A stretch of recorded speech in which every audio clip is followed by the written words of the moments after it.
поговорим о тех основах, которые мы должны придерживаться, то есть особенно мусульманин и мусульманка. Вера. Вера – это повеление всемогущего Аллаха Субхану ва Тааля на этой земле. Это вера в Создателя, Повелителя и Творца, и его завершающего и последнего посланника Мухаммада, салляллаху та'аля алейхи вассалям. Слово «вера» – это неотъемлемая часть верующего. И мы, мусульмане, ставим во главе это слово. И самая главная обязанность верующего на этой земле – это намаз. Молитва – первый вид поклонения, который всемогущий Создатель вменил в обязанность верующим на этой земле. Намаз – первое деяние, о котором будет спросен мусульманин в судный день в потустороннем мире. Я бы хотел попросить одну вещь. Вот кто из вас делает намаз, пусть поднимет руки. Альхамдулилля. Это очень хорошо. Понимаете, когда человек покинет этот мир, а мы все среди вас не должен не сомневаться, что мы все покинем этот мир.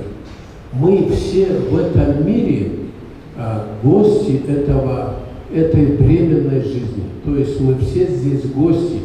И придет время, когда мы все встанем перед ликом всемогущего Творца.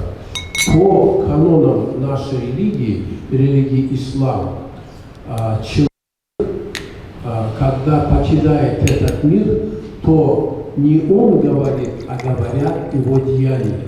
И первым защитником человека будет его молитва, его намаз. И для тех, кто не соблюдает или не делает намаз, необходимо, вот идет грядущий месяц Рамадан. Вот в этом месяце необходимо, чтобы человек начал молиться. Понимаете? Это одна из основных обязанностей мусульманина и мусульманки на этой земле. Это вера, а вера как бы усиливает намаз. Человек верующий, но не делающий намаз, его вера неполноценна. Он должен нашей религии как бы усиливать свою веру намазом, постом, садака, то есть у него есть очень много направлений. Я еще раз говорю, одно из этих направлений – это намаз. Наш Мухаммад, салляллаху та'аля алейхи вассалям, сказал: если у человека принят намаз, то принимаются все остальные его деяния.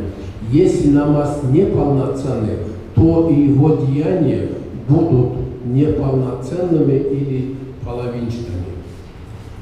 Некоторые говорят: я завтра сделаю намаз, я послезавтра сделаю намаз.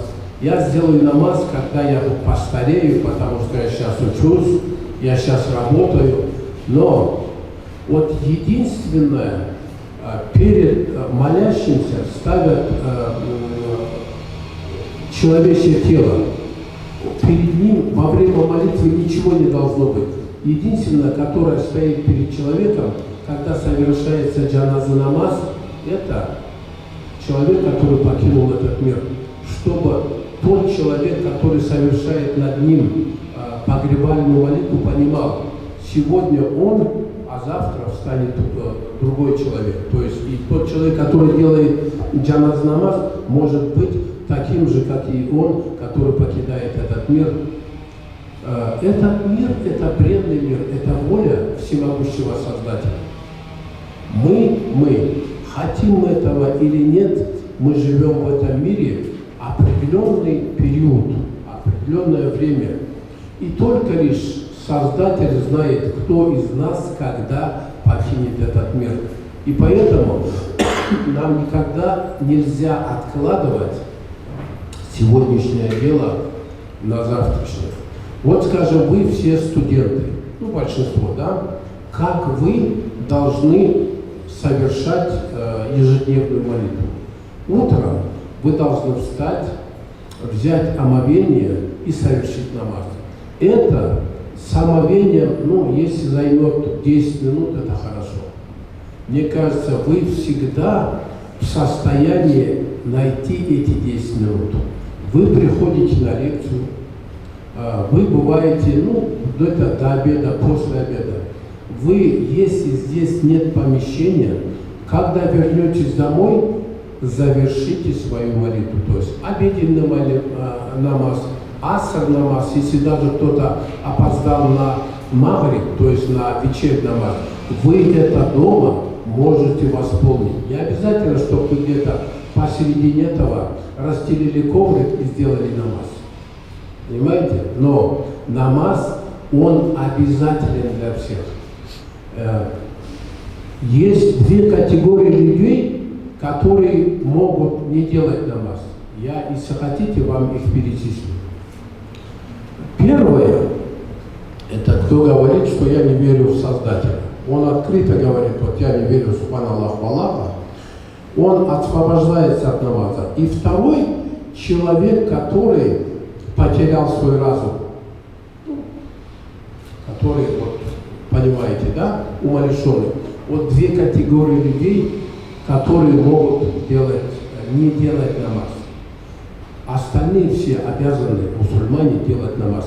Почему я сконцентрировал ваше внимание на молитве?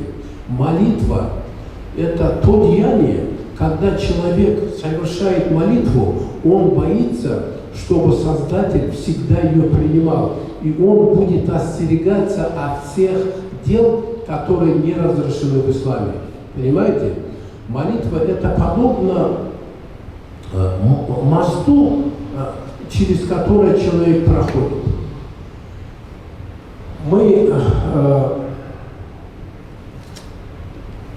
Мы сконцентрировались на нашей молитве, это намаз. Мы поговорим о тех русских писателей, которые говорили об исламе. Вот, скажем, я вам процитирую Александра Сергеевича Пушкина, который не был мусульманином, но относился с большой любовью к этой религии и давал пример всем остальным конфессиям, как надо относиться к этой религии. Клянусь мечом и не мечом, клянусь бичом и правой битвой, клянусь я утренней звездой, клянусь вечерней молитвой. Мужайся ж, презирай обман, с чужою правду бодро следуй, люби сирот и мой Кур'ан, дрожащей твари проповедуй. Но однажды ангел вострубит, на землю гром небесный грянет, и брат от брата побежит, и сын от матери отпрянет. И все пред Бога притекут, обезображенные страхом, и нечестивые падут, покрытые пламенем и прахом. Творцу молитесь, Он могучий, Он правит ветром в знойный день, на небо посылает тучи, дает земле древесную сень. Он милосерд, Он Мухаммаду алейхиссалям открыл сияющий Кур'ан. Александр Сергеевич Пушкин. Многие наши писатели относились к нашей религии ислам, с большим уважением и почтением. Вот. Лев Николаевич Толстой говорил, последняя инстанция для размышляющего человека – это ислам. То есть это говорит о том, что религия ислам – это религия, к которой относятся с уважением, потому что это религия истины и праведного пути. Мы находимся в преддверии благословенного поста, это месяц Рамадан. Он буквально наступит через несколько дней. Поэтому что мы должны делать в этот пост? Если намаз обязан делать каждый мусульманин и мусульманка, у поста есть определенные ограничения. Если человек болеет, если человек не в состоянии держать пост, то он может воздержаться, а когда он выздоровеет, он дополняет тот пост и держит дальше. Пост по-арабски это саум. Небесная книга гласит: «Кутиба алейкумус сиям», то есть всемогущий Создатель повелевает нам, чтобы мы держали пост. «Кама кутиба аляллазина мин кабликум». Этот пост держим мы, подобно тому, как держали наши отцы и матеря.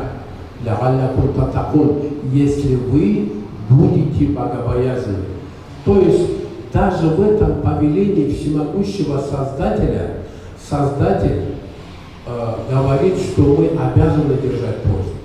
И пост держится перед утренним намазом до намаза Магриб.